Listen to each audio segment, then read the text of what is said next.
if I wake up happy? And what if I wake Habibina ala Rasulina yakni Nabiyina Nabi Muhammad sallallahu alaihi wasallam. my bad?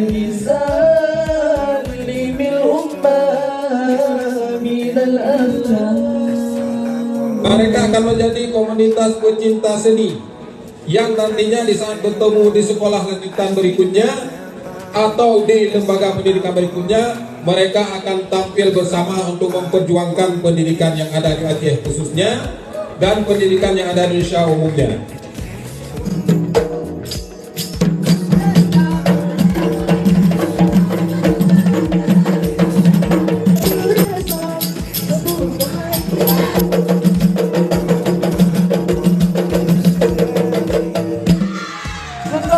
Aceh mampu sejahtera.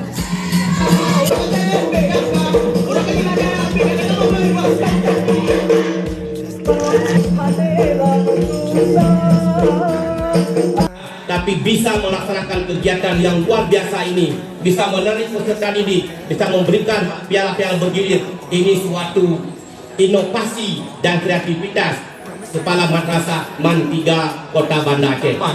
Man 3 plus keterampilan.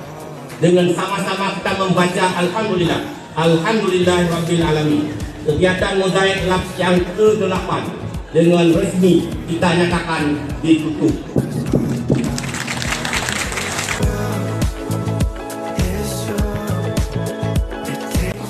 Penetapan juara-juara pada event mozaik Man 3 Banda Aceh ke-1